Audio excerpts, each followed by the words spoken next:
Hello guys, welcome to my channel where stories filled with revenge, moral lessons and love are told.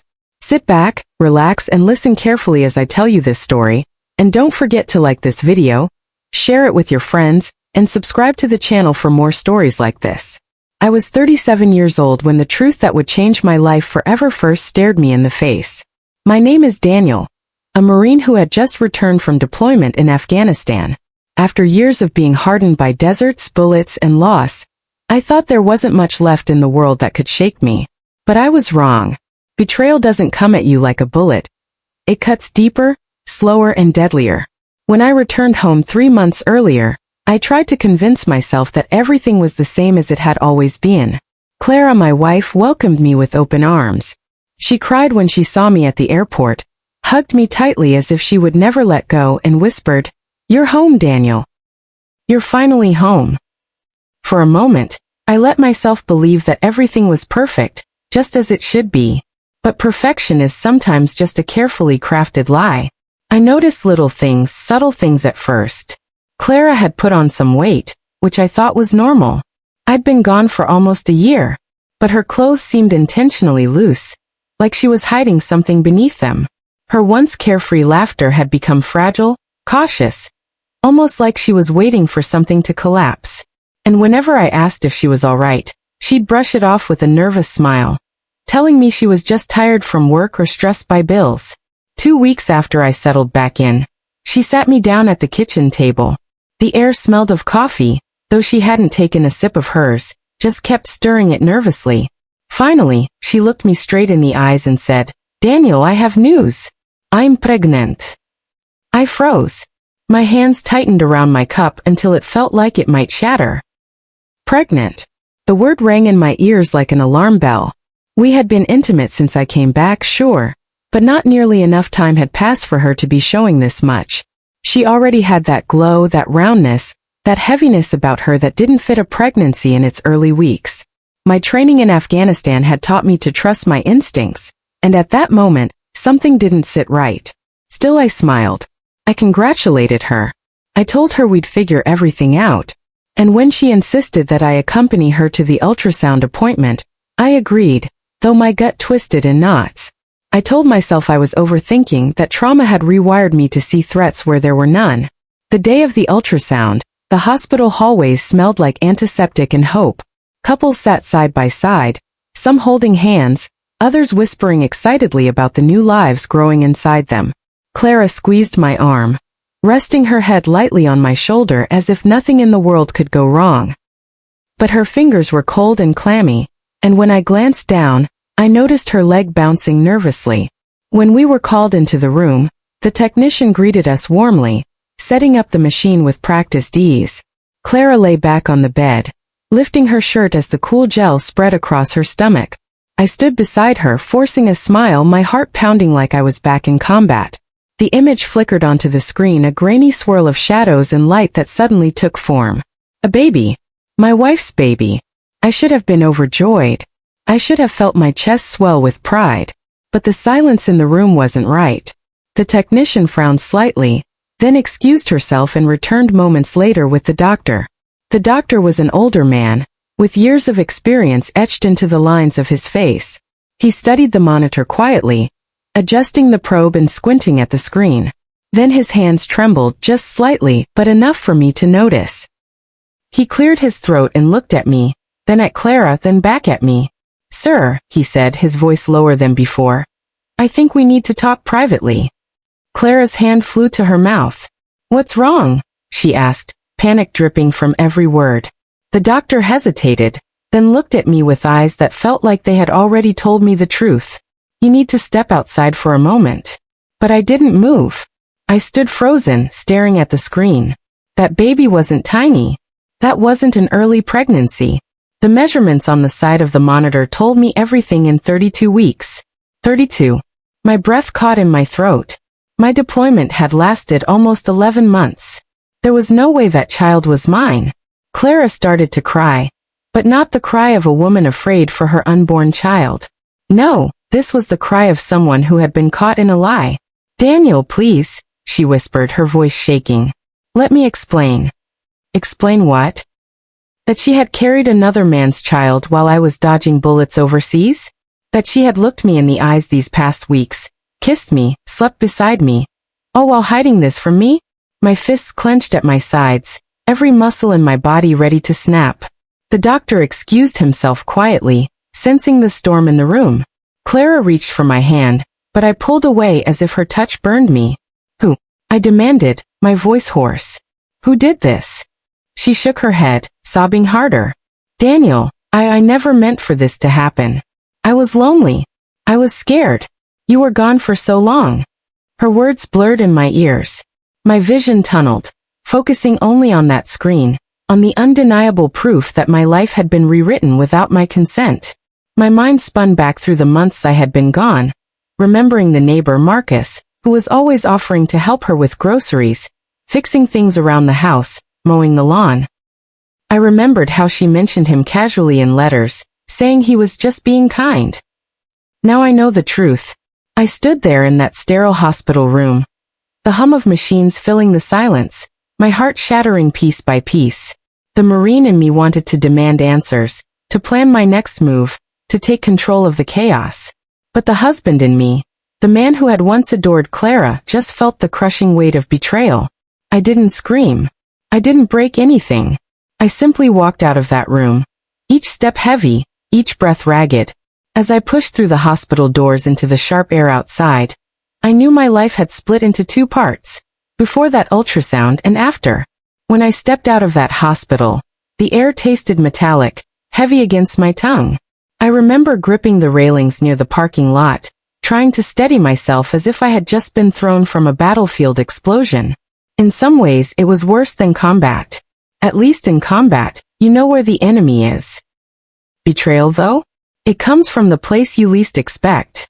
For 3 nights after the ultrasound, I hardly slept.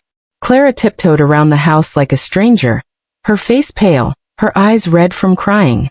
She tried to explain once more, but every time she opened her mouth, I shut her down with silence. Words meant nothing now. I didn't want excuses, I wanted the truth. And if she wouldn't give it to me, I would find it myself. So I turned to discipline, the same kind that had kept me alive overseas.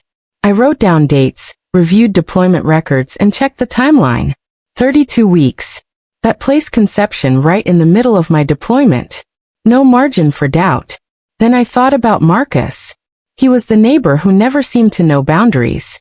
A smile too quick, a hand too helpful, a laugh that always seemed to echo around Clara. My stomach turned when I remembered how I once thanked him for looking out for her. I started digging quietly. Clara was careless. Maybe she thought she was smarter than me, or maybe she underestimated how precise I could be when I smelled something off. First, I checked the credit card statements. At first glance, they were normal groceries, gas, and household stuff. But then I saw them. 2 charges at a hotel just outside the city. Same hotel. Same card. Both during my deployment. I copied them down, my hands shaking but steady enough to write. Then I went to the phone records. Long late-night calls to Marcus's number. Sometimes hours long. And all the while, she told me she was just tired. But the biggest punch came when I found a folded receipt tucked in the drawer of her bedside table. It was from a women's clinic. The date? 6 months ago. Which meant she had known about the pregnancy long before her fake tearful announcement at the kitchen table. She didn't just betray me, she planned her lies. The evidence stacked up so high, I didn't need more, but I wanted to face her with undeniable truth. I wanted to watch the lies crumble in her mouth. One evening, I laid the papers out on the dining table, credit card charges, phone records, and the clinic receipt. When she walked in, she froze, her eyes darting from one piece of paper to the next. "What is this?" she whispered, her voice trembling. "This," I said coldly, "is my marriage on paper. Every betrayal. Every time you thought I wouldn't find out." Tears filled her eyes instantly. She sat down, covering her face with her hands. "Daniel, please, I didn't mean for it to go this far. Marcus was just, he was there when you weren't. I was lonely. I made a mistake." I slammed my hand on the table, the sound echoing through the house. "A mistake? Clara, a mistake is forgetting to lock the door, or burning dinner. A mistake doesn't last 32 weeks. A mistake doesn't end up growing inside you while I was fighting to stay alive overseas. She sobbed harder, but I felt nothing. No pity, no warmth. My love had drained out of me, replaced with a cold, burning rage. Did you ever love me at all? I asked, quieter this time, almost like I didn't want the answer. Yes, she whispered through tears. I did. I still do. But I was weak, Daniel. I was weak and Marcus made me feel less alone. Her words were knives. Weakness. That was her excuse for destroying everything we had built. My fists tightened, but I didn't lash out. Instead, I walked away. Because the Marine in me knew that revenge wasn't about rage, it was about strategy. The next morning, I contacted Stephen Parker, a lawyer recommended by another veteran I trusted. Stephen was sharp, calm, the kind of man who could dissect a lie with surgical precision. I laid everything out before him. My deployment records, the hospital ultrasound, the credit card statements, the clinic receipt. He didn't flinch. You have her, he said simply. You have her in every possible way. What you need now is DNA testing. That will be the nail in the coffin. Once that child is confirmed not to be yours, the court will eat her alive. So we arranged it. Clara resisted at first, but Stephen made it clear if she refused, the court would assume guilt. She gave in. The results came back exactly as I knew they would. 0% chance of me being the father. When I confronted her again, results in hand, she broke down completely. It started 1 month after you left, she admitted, her voice barely audible. Marcus came over to fix the sink. One thing led to another. And then it kept happening. I couldn't stop it. I stared at her, my chest hollow. You couldn't stop it? Or you didn't want to? She had no answer. Just tears, shaking shoulders, and silence. That night I slept in the guest room. I couldn't bear to share a bed with her anymore. Every corner of the house felt poisoned with her betrayal. My safe place, the home I had dreamed of while overseas, had turned into a battlefield of lies. From then on, it wasn't about whether I could forgive her. It was about how I would dismantle everything she had built on my back. She thought she could use my absence as cover for her affair. But I was done being blind. Now, I would make sure the truth stripped her of every comfort she thought she could hold on to. The war wasn't in Afghanistan anymore. It was right here, in my living room. And I was about to fight it with the same precision I had learned in combat, fact by fact, strike by strike. The morning I officially filed for divorce, the sky was gray, heavy with rain, but inside me there was nothing but a sharp clarity I hadn't felt since the day I put on my Marine uniform for the first time. Clara watched from the kitchen table as I buttoned my shirt and tightened my tie. She looked small, fragile even, her hands wrapped around a mug of coffee she hadn't touched. For a split second I almost saw the woman I had once fallen in love with, the woman who had kissed me goodbye at the airport before deployment, tears streaking her face as she told me to come home safe. But then I remembered the ultrasound screen, the hotel receipts, the late-night phone calls. The illusion shattered as quickly as it came. At the courthouse, Stephen Parker guided me like a seasoned commander. His voice was steady, his eyes sharp as he laid out our case. He wasn't just building a legal argument, he was constructing a battlefield strategy, designed to leave Clara with nothing but the weight of her own decisions. He presented my deployment dates, the medical report proving the pregnancy timeline, the credit card receipts, the DNA results. He didn't raise his voice once. He didn't need to. The facts were merciless enough. Clara sat on the other side of the room with her lawyer, her hands trembling as the evidence piled up. Marcus, the so-called neighbor who had been helping her, didn't even bother to show up. That silence spoke louder than any testimony. Her lawyer tried to argue loneliness, emotional strain, the difficulties of a military marriage, but the judge didn't buy it. Every dollar she had spent on hotel rooms, dinners, secret clinic visits, those were marital funds misused for an affair.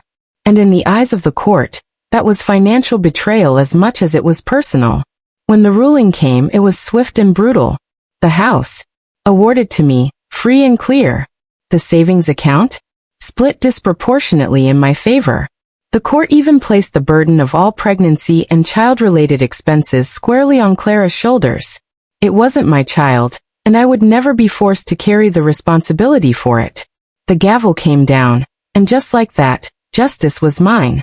I remember walking out of that courtroom, the rain finally breaking into sunlight, streaks of gold piercing through the clouds.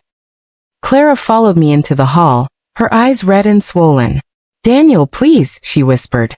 "Don't leave me with nothing. I made a mistake. I was weak." I turned to her slowly, meeting her gaze with the calm of a man who had already survived worse storms. "You didn't just make a mistake, Clara. You made a choice. And now you live with it. Alone." I didn't raise my voice, didn't spit venom. I didn't need to. The truth was punishment enough. In the weeks that followed, I packed up what little remained of my belongings and prepared to leave the house. Selling it was my choice. Too many memories lived inside those walls, and I wasn't about to carry ghosts with me into the next chapter of my life. I found a smaller place in the city, nothing fancy, just enough space for peace and quiet. For the first time in years, I wasn't surrounded by the constant hum of military radios or the fragile smile of a wife hiding secrets. I was alone, and strangely, it felt like freedom. People asked if I hated Clara. Some expected me to. Others thought I'd crumble under the weight of betrayal. The truth? I didn't waste energy on hate. Hatred keeps you chained to the past. What I felt was colder, sharper detachment.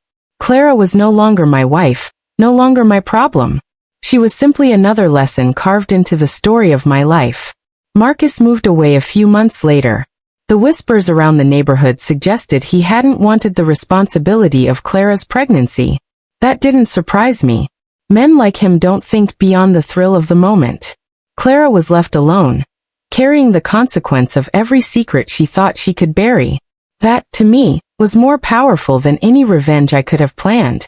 At night, when the silence grew too heavy, I thought about Afghanistan, about the brothers I lost, the sacrifices made, the promises we whispered to one another in the dark. I had gone to war for my country, trusting that my home was safe, that the person I loved most was holding it together in my absence. And while I was fighting battles overseas, another war had been brewing in my own backyard. Betrayal doesn't wear camouflage, but it wounds just as deep. Still, life has a strange way of healing. Slowly, I began to rebuild.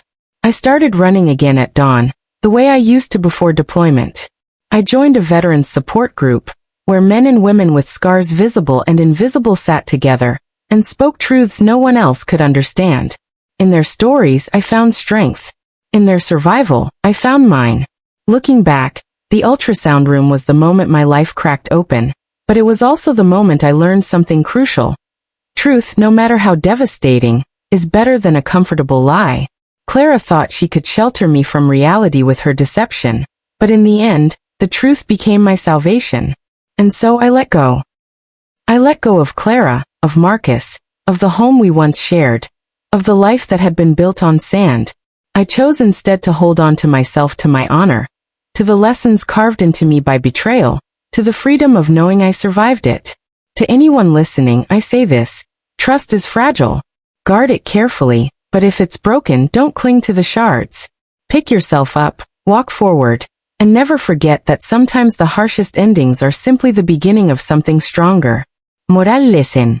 Betrayal can feel like the end of the road, but in truth, it is often the fire that forges us into something stronger. What I went through with Clara broke me.